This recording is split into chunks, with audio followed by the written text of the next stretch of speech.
Good morning. I am Steve Weber. Welcome to the American Gumption Morning Show. Alrighty, yeah, today is Wednesday, September 29th, and I have a monologue and a guest. Alrighty, so that's what we're going to do today. The monologue is titled, let's see, we'll throw this up here. There we go. It's Create Good Content. We're going to talk about creating content today, and I'll tell you a little bit about some of my back thinking on content creation. And then I'm going to have a guest. Chawn Bracey is going to join us, and Chawn is the founder of Motivational Music. And so, or I'm sorry, Motivator Music. So he'll be joining us at about 15 past the hour. So that is what is coming up today on our broadcast. All righty. So now I will not be doing a show tomorrow on Thursday, September 30th, last day of September, tomorrow. And then on Friday, October 1st, I'm going to interview Robert Palmer. And Robert is a writing coach.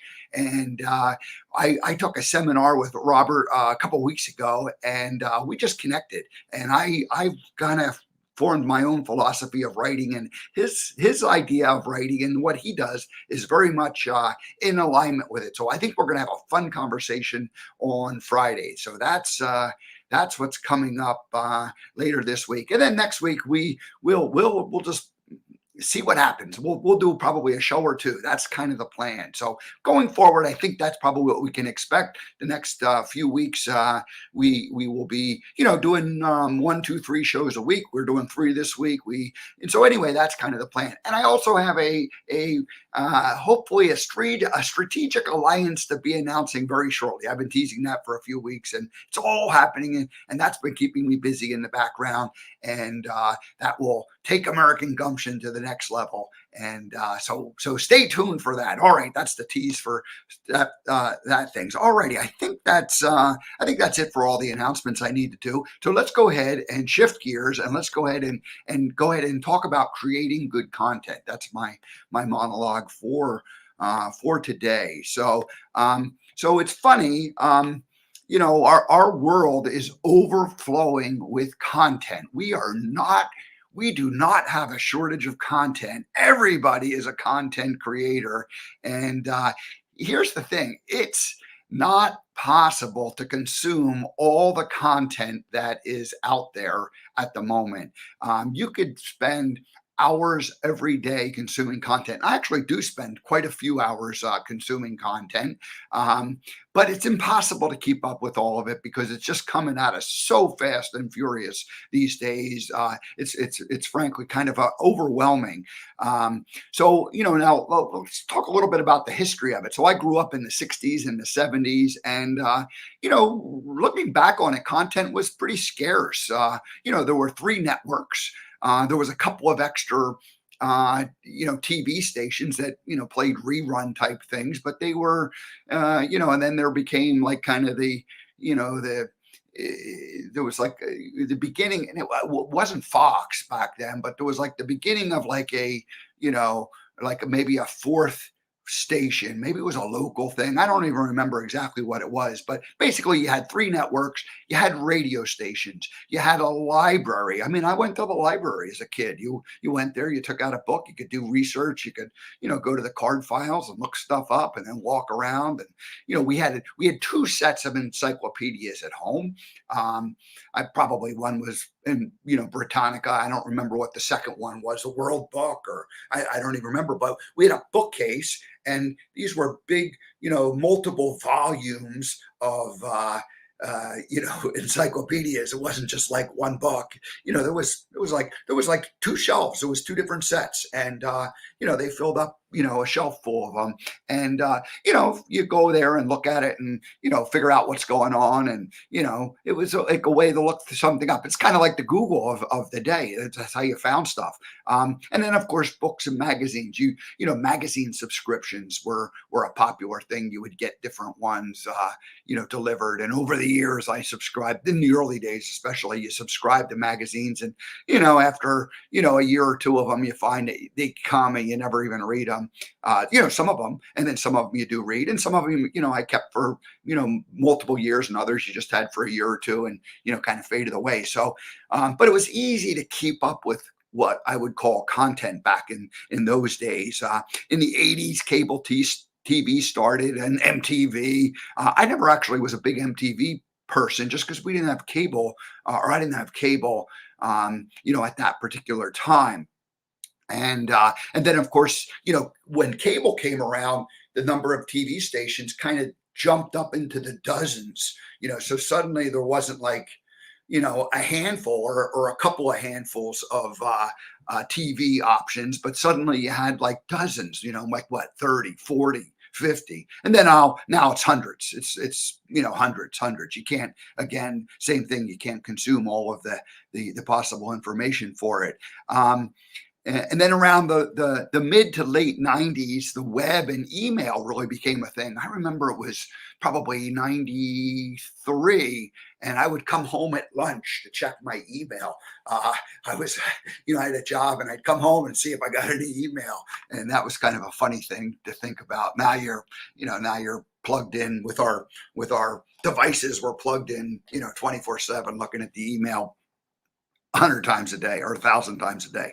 All right. So by the early 2000s, the idea of blogging came around, and people started, creating a blog. And, initially you heard blog. I didn't even know what a blog was, a weblog.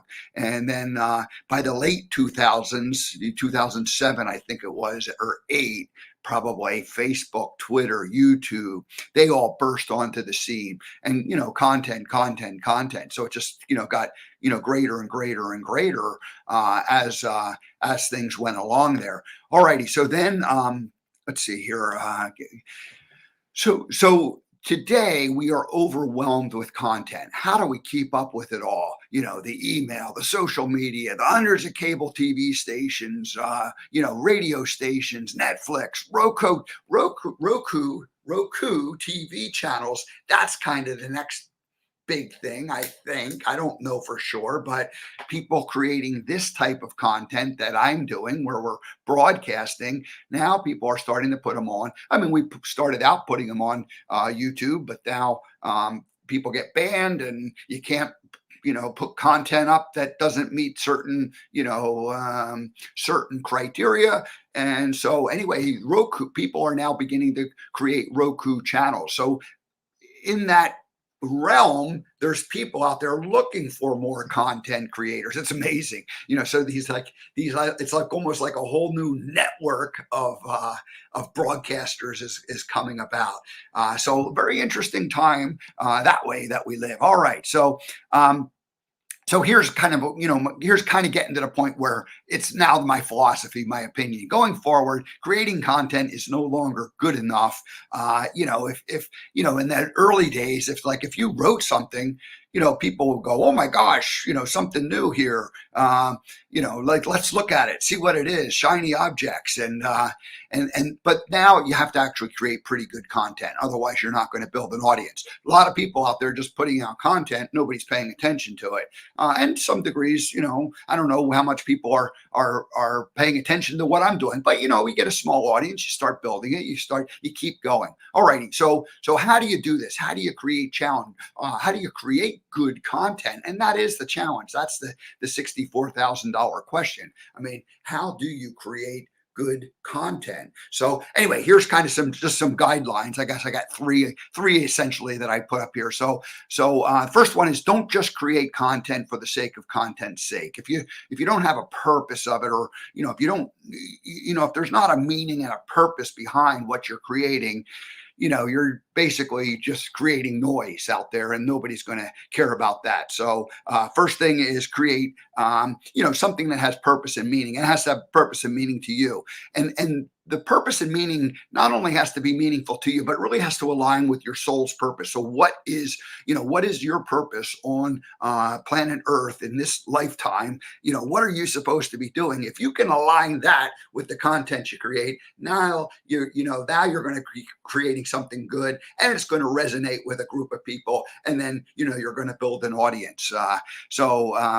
It needs to be your passion. The content that you create needs to be your passion.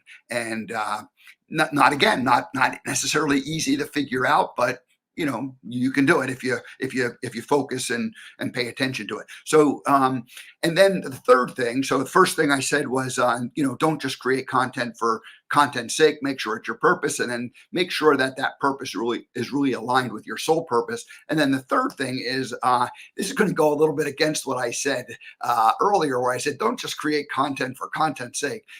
So my third one is be prolific. Create a lot of content.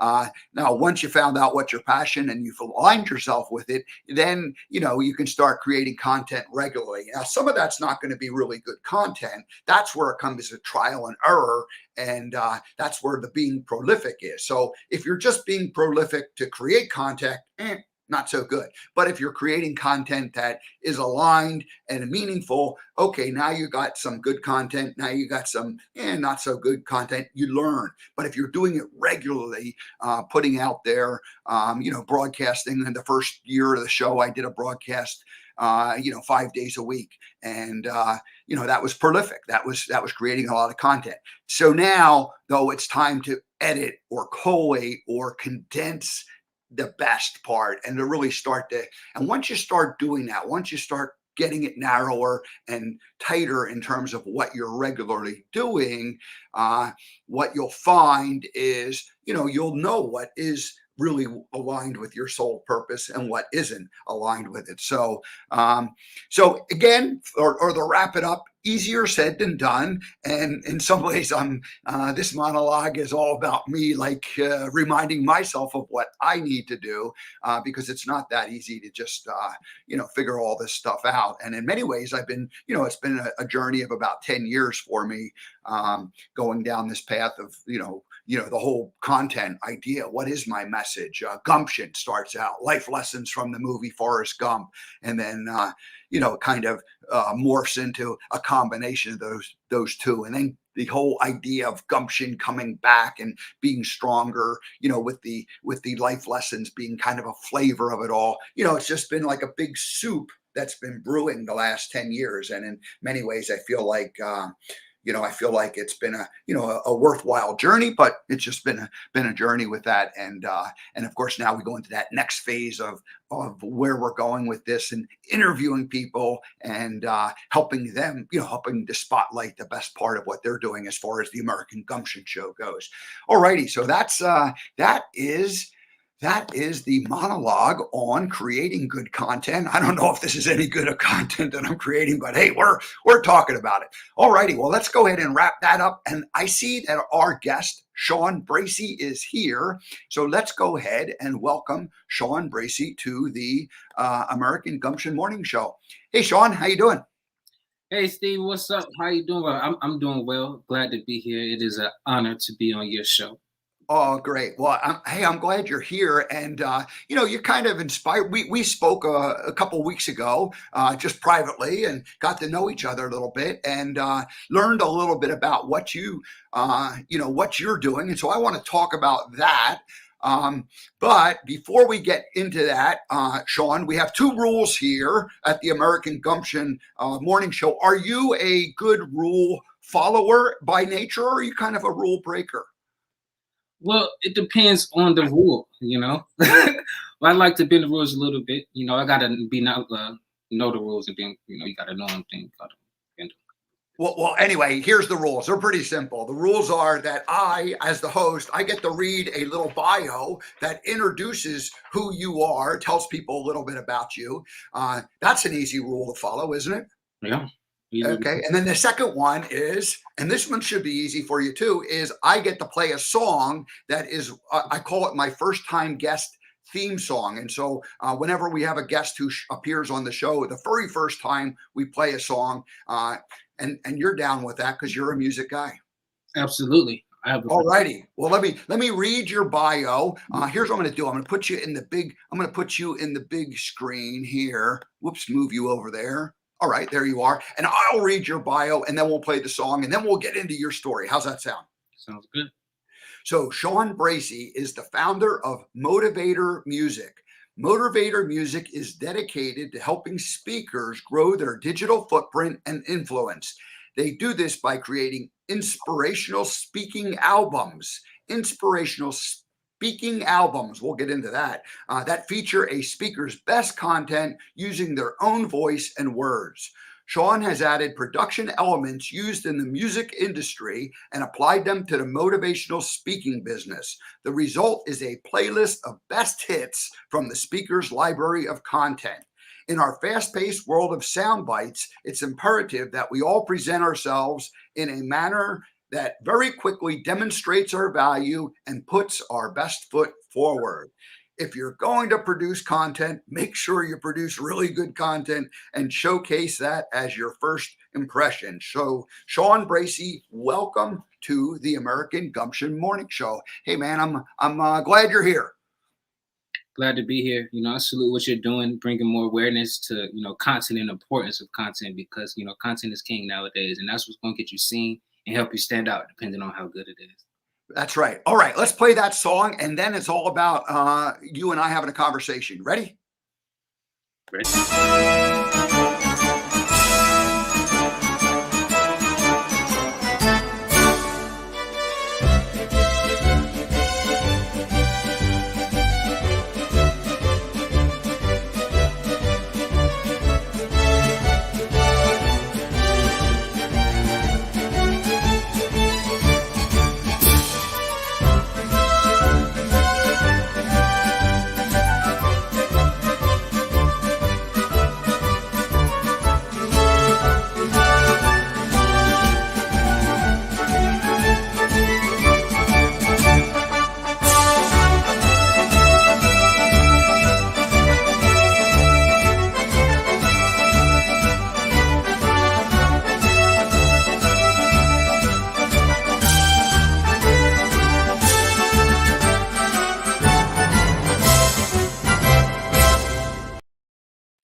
Have you ever had a marching band welcome you to a broadcast before, Chawn? No, I'm honored. I was in the background dancing. I was like that, I don't know if I say that, but yeah, I was dancing. I was jamming. Well, anyway, hey, American Gumption, a little John Philip Sousa. It felt like a good thing to do when I created the theme song almost a year ago. So there we go. Hey, so we had a conversation a couple weeks ago, got to know each other, learned about what Motivator music's all about. So I think a good place to start is, just tell us a little bit about your background and how Motivator music came to be. For sure. Motivator music came to be from social media collaboration. When I was back in broadcasting school, I started at the school because I was looking at ways to get on the radio, be seen and be heard as a musician. So I was going into the school with the mindset of, learning the ins and outs, everything that goes into production, distribution, marketing, radio. And as I'm in the school, learning everything and, implementing this stuff live, because a big part of broadcasting school is you're actually doing this stuff and learning from the people that are in the business. Our instructors were people from the TV station, from the radio station, and film industry. They would just come in and be our guest instructors, like literally every day. So in doing that, I literally started to film and, implement some of these things and ideas. And I really developed a passion for behind the scenes and creating, just creating something from scratch, because every time you get an idea or every time you're watching a movie or something like that, that started with a blank piece of paper a lot of times, or a blank Word document. They're writing up the idea, writing up the script, writing up the log, or, everything. And that process really stood out to me, especially knowing what goes into a final video. So I would pretty much recruit my classmates to be in little skits and videos, and they didn't always start out motivational, but as they went on, it caught the attention of a speaker, and then the speaker was just interested in how we could collaborate, how we could work together. They sent me a speech, and I edited the speech, put some music with it. And I was like, wow, this is pretty inspirational. I hadn't consumed a bunch of motivational content to the point I was like, wow, this is neat. I wonder what it would be like if we were to get another speaker up here to feature, and it would be kind of like a song. And did that, reached out to a bunch of them. They wrote me back, and that turned into an album. So I was like, wow, I'm getting overwhelmed with little snippets. They were just sending me little snippets of speeches, little phrases, and they just started adding up into. I was like, man, this is too much for one song to make it an album. And that album features speakers from here to Somalia. And with that, some of those speakers found a lot of value and were interested in getting this done for themselves. Like, hey, this album thing, I need me one of these. So started taking it all the way serious, because at the time I was still filming music videos as well. But I was like, I think there's really something here, because speakers are really struggling with standing out from other speakers, and they really struggle with monetizing their message. So I really think I could help them to help other people, because they have a really positive message. There's a lot there, so we're going to go back and we're going to kind of dissect it a little bit. And I love what you're saying about the speakers, and that resonates with me. And that's really how we got connected, through the speaking world. But let's go back to, where you were started out, and you were talking about, you said behind the scenes, and your shirt says producer on it. Let's just discuss, what's the difference between someone who's a producer and someone who's a content creator? Because in my monologue, I talked about creating content. I consider myself more of a content creator, and yet you're more of a producer. Maybe people don't understand the difference between those two. Yeah, I feel like we're all one and the same. We are creating. We are creating something. We come up with ideas and implement them. A producer, technically is someone that creates, music, or produces videos, or maybe produces films. And me, this shirt, this is where it resonates with me, because, within my company, we do all of that. We're a full-scale, full-service production company. We do audios and videos. Mostly, our core product is the speaking albums. But I would say a content creator is just someone that's, more social media based and putting out, I would say, yeah, that, to answer your question, I would say it's more social media based and just getting that stuff out there, making sure they're searchable, their digital footprint, they have that digital footprint set up. You're easily searchable across Instagram, YouTube, Twitter, like all of these social platforms. And I would say a content creator, a true content creator, is easily searchable and produces at least maybe 3 posts a week. They say every day, but that's kind of hard. Yeah.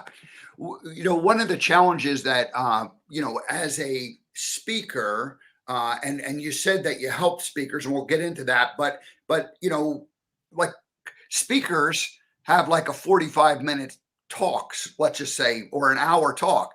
Well, the problem is nobody has time to listen to, or the patience to listen to get that out of there. So as a producer, how do you go through, and how do you find those like little gems, or those little, pieces of gold, and then start to, produce it, or to assemble those things into something that becomes attractive? Because I think that's really where that's your secret sauce. That's what you guys focus on, and that's what you do for people who have the ability to create a lot of content but don't necessarily know how to package it.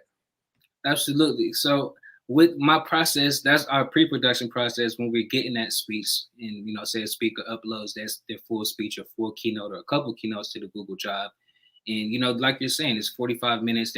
You got to find the gems. So what I do is just do I get it, I upload it, I put it on my phone, put some headphones in, and just do regular everyday stuff that I would do throughout my day, and see what catches my ear, because I'm all about that. So I'll maybe go for a job, just do work, maybe put some music on, cook, just do like all of the basic stuff to see what catches my eye. And this process could be like, I could do this for maybe 3 or 4 hours, even if it's like 30 minutes. So I'm catching, so I'll write a phrase down here.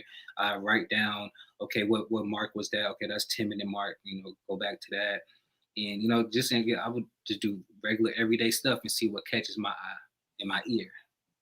So it's interesting that you say it that way, because I've tried to do some producing where, like, I go back to my shows that I do, and you go, but right away I'm like thinking, I'm thinking like, well, like I'm working at the editing, production, studio where it's like you're watching through and go, oh, that's good, oh, that's not good, kind of thing, and starting to slice and dice that way. But what you're saying is you like to, just kind of put it on, especially at the beginning, and just like, go about doing your normal activity to see what resonates and what stands out, as opposed to immediately jumping into like an editor mode. Yeah, it's definitely a process, and I like when I do jump in the editor mode, but I like to start like ideally I like to start out that way, and I wanna have an idea of what I'm looking for of the stuff that I'm going to use, from that first part where I'm like in the pre-production mode where I'm just listening to it throughout my everyday. I still give it a fresh listen. So this is why some stuff takes so long. Some movies are filmed for like years.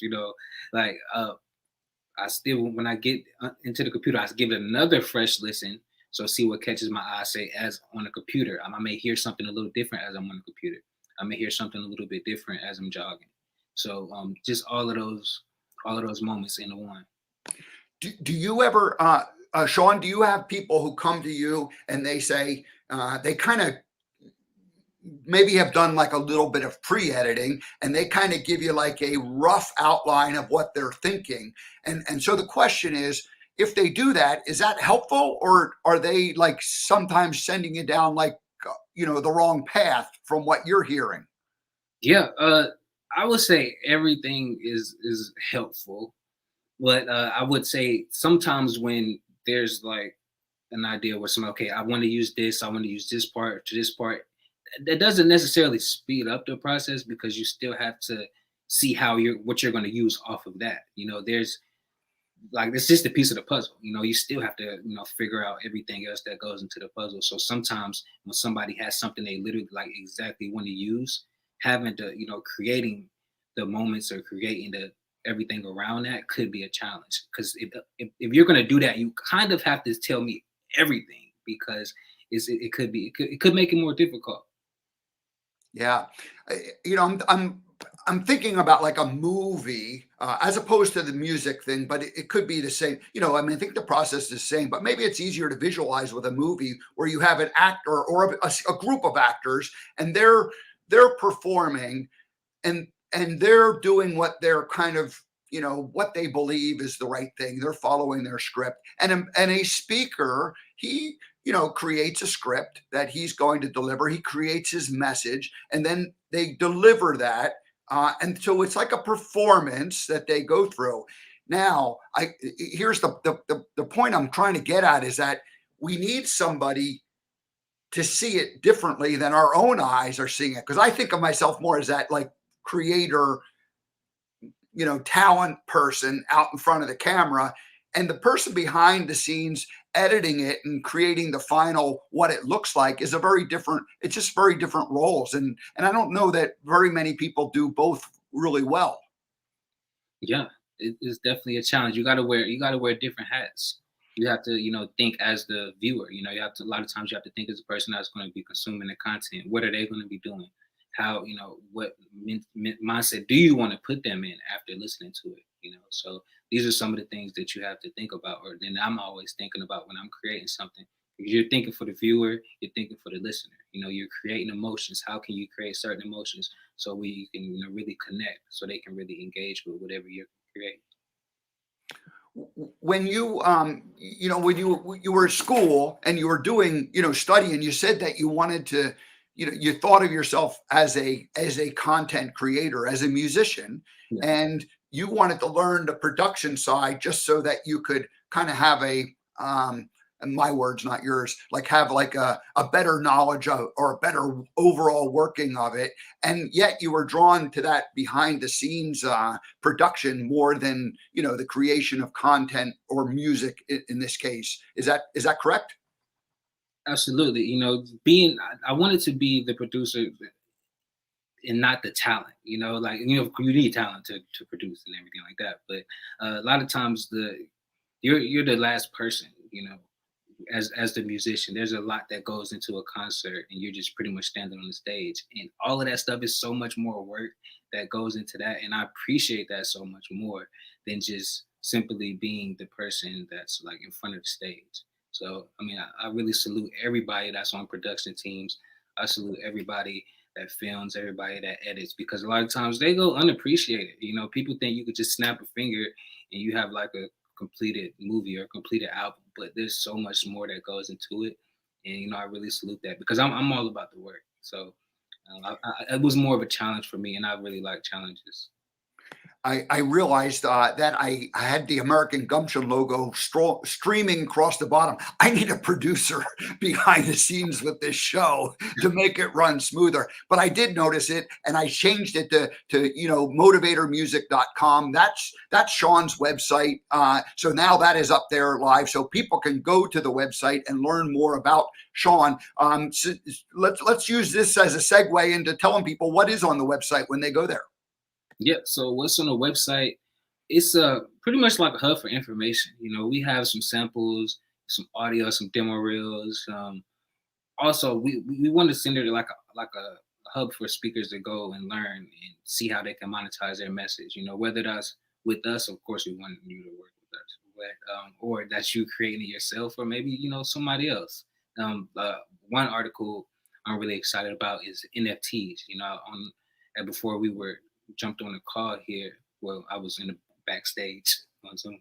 I heard you talking about different ways to put your content out there and different forms of content, and I feel like NFTs should be taken really serious right now. There's a whole lot going on. The NBA is launching NFTs. The NFL is launching NFTs. The next James Bond movie is being sold as an NFT, and we're going to hear about it like more creeping on, like more and more as each month goes on. Something else was just made into an NFT, and I even see in the event space, that you can tokenize the way you can tokenize it and bring more of a community and further really engage beyond the stage through NFTs. I think everybody should really kind of just start paying a little more attention to it and seeing how they maybe could, create one themselves.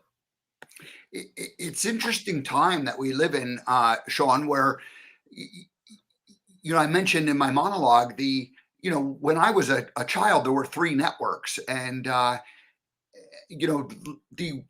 like it was like one size fits all, or it was like you made it big if you got onto the network. But nowadays it's like, how do you nowadays there's going to be like lots of little communities, and they can still be significant in size. They can become thousands or tens of thousands of people who are watching them, but they're not going to be necessarily millions of people who are watching them.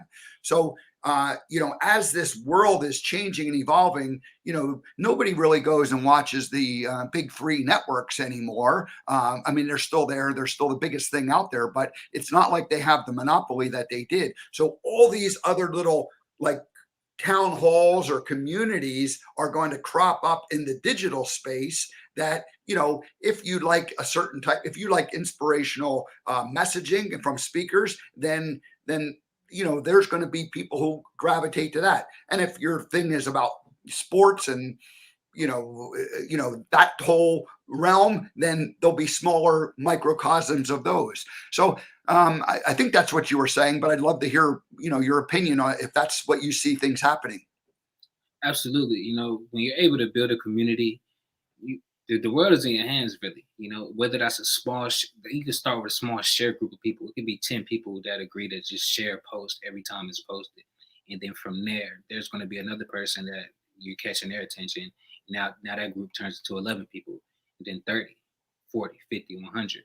It all starts small, and you can really tap into any opportunities just off of building a small community that grows, and going back to NFTs, you're able to also have your community make money with you from investing in one of your projects or NFTs. They want to see it grow because they're getting profit, and actually as you sell it, you're able to set a commission or pretty much a dividend to where every time it's resold, you can get a certain percentage of it.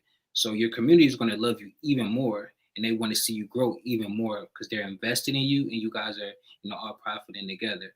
So, I mean, I would say any entrepreneur, content creator, anyone should focus on building a community and not worry about if you're getting likes, views, streams at the moment. Even if it's one person, two people, three, four, 50. That's one person at a time. And then when you can connect with them, the sky's the limit. Who is the ideal person that should be thinking about contacting you, and going to your website and looking, at what you offer? Are they someone who's more at the beginning of their career, or is there somebody who's more established in their career, but now needing like the next level, up? How do you see your ideal client? I would say right now, with the whole digital space, with the whole total digital shift that's happened since COVID, I would say everybody. Ideally, it would be any speaker that has at least maybe a year of experience that's dabbled with trying to get their own speaking engagements, trying to find opportunities, um, you know, face some road bumps or some roadblocks. Or it could be also a speaker that's been speaking for 20 years and they're looking for ways to freshen it up or bring new life to their talk. So, offer a better or more different, talk to organizations that they've been speaking at already so they can keep getting booked by that organization and they really want to spice it up. So I see everyone having getting a lot of value from what we can offer right now. All right. Well. What else would you like to share? About this whole idea of creating inspirational albums, and and maybe mention the album concept, because it's not like you're going to press a vinyl, but so I guess it's a metaphorical album. But just talk about, like, why would someone want to create an album? Yeah, you can create a album to truly monetize your talk and really engage beyond the stage, and also sell from the stage or even incorporate it within your speech. Why not have theme music to introduce yourself when you're speaking? It could be yourself, whether that's like a 30-second little blurb as you're walking onto the stage, and there you're getting PRO royalties because now your stuff is being played and it's another stream. And whether you want to incorporate it within your talk, maybe at a midpoint as you're transitioning, you want to keep the crowd engaged, you want to keep the crowd fresh. That's another way. Or your outro as you're walking off the stage, and as you're selling from the stage, or you're trying to, engage. Like, hey, so I want everybody to download my album. You can stream it now. It's now available across all streaming platforms. There, you're engaging with the audience. The audience a lot of times in these organizations is going to get you rebooked when they're asking about you after you left, like next month, or when they're noticing change in the organization or not. They want to be like, hey, so who is that speaker? We have their album is really good. I listen to it every day. It's awesome. So I would say definitely create one because you can really engage like never before. One of the last ideas I want to talk to you about is, you said, let's see, where is it? So you've added elements, production elements used in the music industry, and applied them to the motivational speaking business. You're not just taking the little sound bites that they have. Um, Although that's a big part of it, but what are some of these other production elements or other things that you add that kind of just make it more interesting? And maybe the listener wouldn't even notice them being there, other than the fact that it's a more pleasant listening experience. Yeah, a lot of times there's opportunity to add a chorus element, the chorus or the hook of a song, which you're listening to and while stuff is being streamed, that melody that's stuck in your head, those words that's stuck in your head, that like, but in the speaker form, it could be a phrase or, a one liner. Like, so that's what we're doing. Like the chorus element and playlisting is another, thing that we really focus on. In the music industry, uh, especially nowadays, record labels want to get your stuff featured on certain popular playlists where people are already streaming and listening to it every day. So what we do, there's a bunch of playlists for motivational content. So we get your stuff streamed on those top playlists to where you can build your audience. So now not only are you engaging the event planners, you're also building an audience that you can leverage to the event planners so they can book you. Say, hey, I built 5,000 streams or 10,000 streams on my album on this topic that I'm going to give to your organization. So we help you feature on playlists, and also we have a partnership with the Pep Talk app which right now is like the #1 motivation app in the world. So there's stuff from Tony Robbins, Eric Thomas, Gary Vee, Oprah, a lot of the top speakers up there. So we get you set up with your own playlist up there and streaming on some of the popular ones. So that's some of the things we incorporate within, the speaking business. Do you also help people, get like create a, like a podcast, or get them listed on different podcast things or different social media? Is that part of what you're doing too, or are you strictly just sort of creating the content that would be good for those channels? Yeah, so we do create content that would be good for those channels, and some of our clients just need help with their podcast. Like they want some intro music for the podcast, or some transition stuff, or some light editing on their podcast. And we like to think of these tracks, these speaking tracks, as podcasts, but just in short form content. It's the same value that you get from listening to a 40-50 minute podcast, but just condensed into 2 to 3 minute messaging. You still get that same value because the quality of information that you're getting, and you also get checking off the entertainment box as well. Why is it that, like an intro or an outro, transitional, like little, like maybe 5-second transitional things, why is it that that makes a better experience for listeners? Listeners probably aren't even necessarily aware of them, and yet they like that sort of thing. Why does it, from a psychological or from a production point of view, why does that work? It works because a lot of times when we're listening or watching a movie, I know, say if you're watching a movie, most people don't realize that there's sound throughout the whole movie. Like there's music being played, there's sound effects, there's stuff that sets the tone. There's a lot of little things that come at the right moments. So, and that's because they were creating it with the person, with the idea of the listener and watch and viewer in mind. So it's the same for the podcast, as you're doing those transitions. Because like as you're maybe as a moment where you're maybe starting to kind of doze off a little bit, or wanting to veer off, that's when you hear some kind of transition or some kind of sound effect. So it just keeps you engaged, and just kind of, it's hard to keep somebody's attention for, especially nowadays, like 20-30 minutes. So that those sound effects, those little things that you won't even ever really notice, that's the key to doing that. Yeah, I'm working with a friend and helping her just create a few little videos, and I wanted to put in kind of an ending that like always like signified, even these were like maybe like a 2 minute sound, 2 minute clip, but it always signified, oh, that's the end. And it was just very short and sweet, but it kind of ended it like on a high note. There was a little jingly music, and and then use similar types of graphics to end each one, specific to whatever the content of that was. So anyway, I think it's important to have these production elements in it, and it sounds like that's really what your organization's all about doing. It's just taking people who have good content, but packaging it in a way that it just makes it that much more appealing. Absolutely, more appealing. We no one's going to do anything super new. You just have to find different ways to do the same thing. Just highlight some of your content. So if you can just get people to look at what you're doing in a different light, then I feel like you're on the right track. So just kind of repurposing your content in ways that are like atypical. So that's how you can get like clickbait. It's the same. People do use clickbait. So what would clickbait, in a like with integrity, look like for whatever you do. So it's kind of that kind of mindset. You got to get that view. So once they're engaged, like, oh, this is just that, but you're already watching it. So Yeah. Well, thank you for joining us. What would you like to, again, Chawn Bracey has been our guest, and motivatormusic.com is the website. I'm going to give you the last word. I mean, what should people do if they're interested? Yeah, check out the site. Send us an email.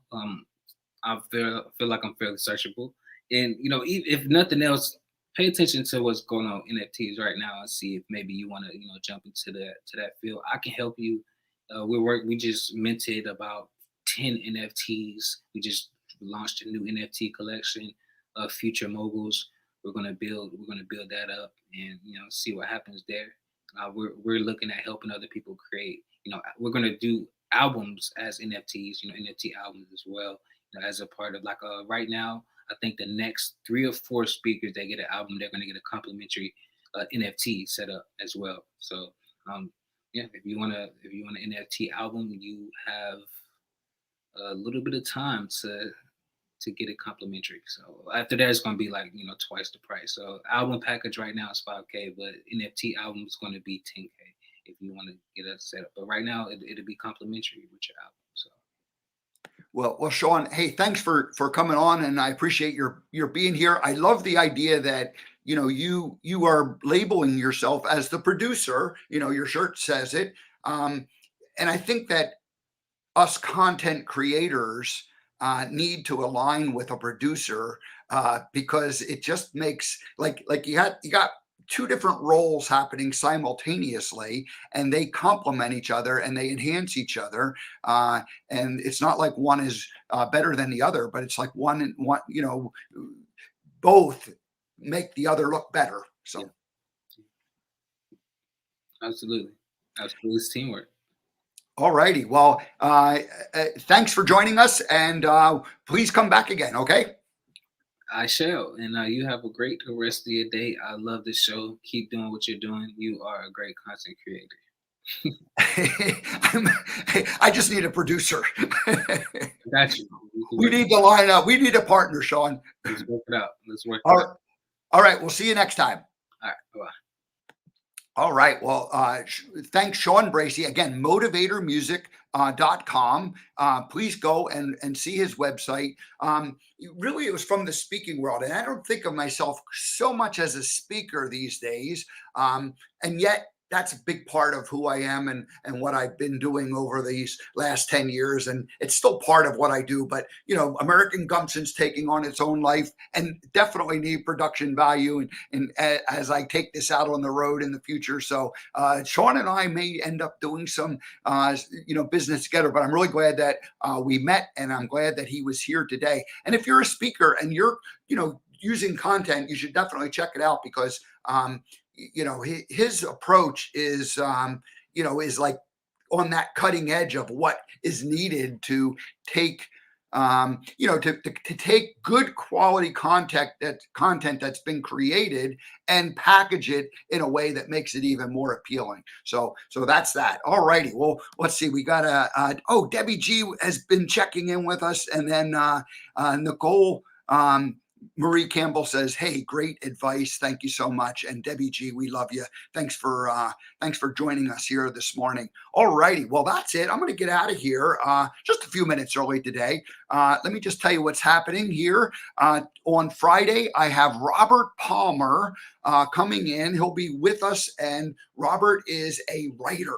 Robert is a writer, and I was in a class of his a couple of weeks ago, seminar or a webinar or a online writing course, and so we're going to talk about that specifically, but we're going to talk about writing in general. I love the idea of writing, and so I'm excited about the conversation that we have on Friday. And that's it. I will not be doing a live show tomorrow. We're working on behind the scenes things. We'll be announcing a partnership with American Gumption here shortly. I'm teasing it. It's all good. Lots of good things are happening. So have a great rest of your day, and I will see you all on Friday.